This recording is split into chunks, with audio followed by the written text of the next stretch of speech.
दांत कुरेदने को तिनका नहीं है। लेकिन इजराइल के खिलाफ बड़ा ऐलान किया पाकिस्तान ने। जवाब में इजराइल ने क्या किया, तो वहीं इजराइल के प्रधानमंत्री बेंजामिन नेतन्याहू ने दुनिया के उन देशों को क्या कहा जिन्होंने उनका समर्थन किया और जिन्होंने उनका समर्थन नहीं किया। बड़ी हलचल के बीच में इजराइल ने भारत के लिए क्या कहा, जानेंगे इन खबरों को विस्तार से। देखो, पाकिस्तान के पासपोर्ट में ये लिखा हुआ है कि दुनिया के किसी भी देश में जा सकते हैं, लेकिन एक देश को छोड़कर, वो है इजराइल। अगर पाकिस्तान की बात करें तो पाकिस्तान में दुनिया ये समझती है कि भारत उसका नंबर 1 दुश्मन है, लेकिन ऐसा नहीं है। भारत से पहले भी किसी का नाम अगर आता है तो वो पाकिस्तान में इजराइल का आता है। अब देखो, अपने देश के नागरिकों को इजराइल जाने की आज्ञा भी नहीं देता है पाकिस्तान। इससे ही आप समझ सकते हैं कि इजराइल के प्रति पाकिस्तान की कितनी नफरत है।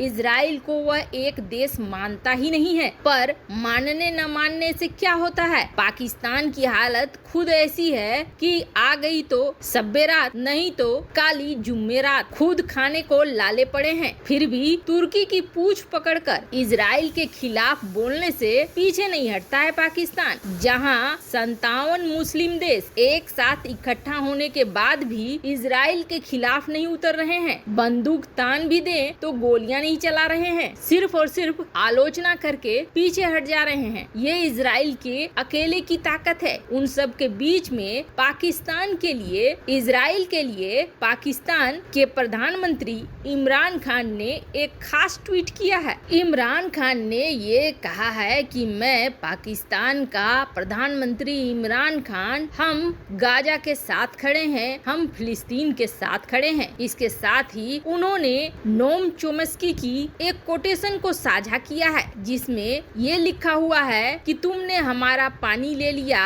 हमारे जैतून के पेड़ों को जला दिया, हमारा घर जला दिया, हमारी नौकरी छीन ली, हमारी जमीनें चुरा ली, मेरे पिता को जेल में डाल दिया, मेरी माता को ऊपर पहुंचा दिया, तुमने मेरे देश में बम गिराए, हमें अपमानित किया, पर मैं तुम्हें दोष नहीं दूंगा, मैंने एक रॉकेट वापस से चला दिया।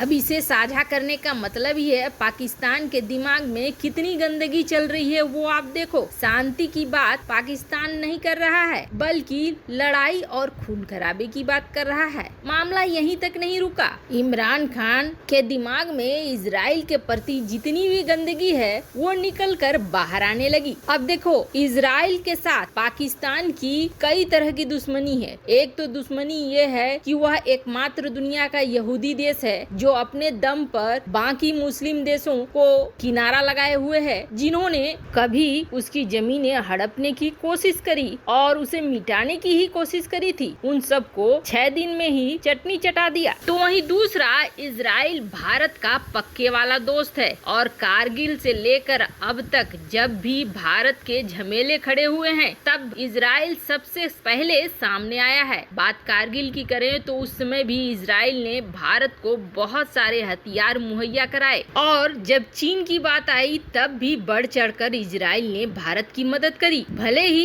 इजराइल के मामले में जब बात यूएनएससी में आती है तो भारत धर्म संकट में पड़ जाता है, क्योंकि फलस्तीन भी भारत के साथ अच्छा रिश्ता रखता है, तो इजराइल पक्का वाला दोस्त है। ऐसे में दोनों में से किसी का पक्ष लेना बड़ा मुश्किल हो जाता है भारत के लिए। तो वहीं कूटनीतिक और राजनीतिक लिहाज से भी भारत खुलकर इस मामले में कुछ कह नहीं पाता है। पर इस बार भारत ने लीक से हटकर यूएनएससी में इस बात को कहा कि हमास ने जिस तरीके से रॉकेट दागे वो गलत है, जो कहीं न कहीं इजराइल के पक्ष में ही था। पर इन सब बातों का असर इजराइल और भारत की दोस्ती पर कभी नहीं पड़ता है। इजराइल भी ये बहुत अच्छे से समझता है कि जितने भी भारतीय हैं वो इजराइल के समर्थक हैं और इजराइल और भारत की दोस्ती बेहद पक्की वाली है। भले ही इजराइल के मामले में भारत खुलकर दुनिया के सामने कुछ न कहे, लेकिन अंदरूनी तौर पर भारत हमेशा से इजराइल का समर्थक ही रहा है। और इजराइल के प्रधानमंत्री नेतन्याहू, भारत के प्रधानमंत्री मोदी के बीच तो गाढ़ी दोस्ती भी है। ऐसे में ये मायने नहीं करता है कि भारत दुनिया के सामने क्या कहता है और क्या नहीं कहता है, क्योंकि आप देखोगे भारत की दोस्ती जहां इजराइल के साथ है तो जॉर्डन के साथ भी है, इजिप्ट के साथ भी है और ओआईसी के सऊदी अरब वगैरह के साथ भी है, यूएई के साथ भी अच्छी खासी बॉन्डिंग शेयर करता है भारत। ऐसे में भारत का बयान बहुत मायने करेगा। वह जिसकी भी तरफ बयान देगा वह बयान बड़ी सुर्खियां बन जाएगा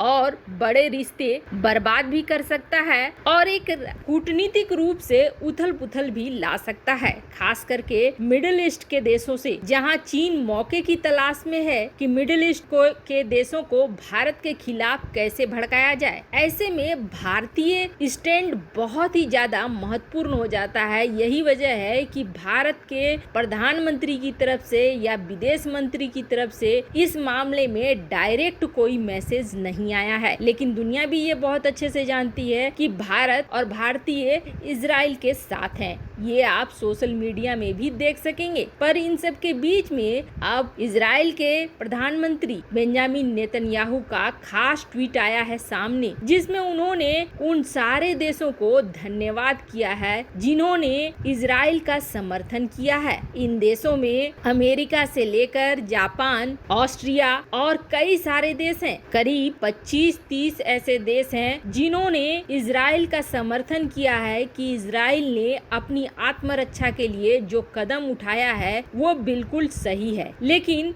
इसमें भारत का नाम नहीं है। ऐसा इसलिए नहीं है क्योंकि भारत की तरफ से आधिकारिक बयान नहीं गया है। भले यूएनएससी में भारत ने इस बात को कहा हो, लेकिन भारतीय प्रधानमंत्री या विदेश मंत्री के द्वारा नहीं गया है, जैसा कि फ्रांस के राष्ट्रपति के द्वारा गया, जापान के रक्षा मंत्री के द्वारा बयान दिया गया, ऑस्ट्रिया ने तो अपने देश के झंडों के साथ इजराइल का झंडा लगाकर समर्थन प्रदर्शित किया। ऐसा भारत में नहीं किया गया है। पर इसका मतलब ये नहीं है कि भारत और इजराइल के बीच में समन्वय नहीं है, पर इतना जरूर है कि पाकिस्तान के लिए इजराइल अगली तैयारी कर कर रखा हुआ है और अगर भारत और पाकिस्तान उलझते हैं तो कहीं ऐसा ना हो कि भारत की तरफ से कुछ ऐसे अलग हथियार इजराइल खास करके छोड़े जो पाकिस्तान को नक्शे से ही मिटा दे। वैसे आपको बता दें, इजराइल की तरफ से अपने बयानों में या अपने किसी भी चर्चा में कभी भी पाकिस्तान का नाम नहीं आता है। ऐसा इसलिए क्योंकि पाकिस्तान को इजराइल कोई महत्व ही नहीं देता है और उसकी गिनती ही नहीं करता है कि वह किसी लायक है जिसका नाम लिया जा सके। वैसे आपको क्या लगता है, क्या भारत को आधिकारिक तौर पर इजराइल के साथ आने का बयान देना चाहिए? कमेंट कर अपनी राय जरूर बताएं। जल्द मिलते हैं अगले वीडियो में नई खबर के साथ।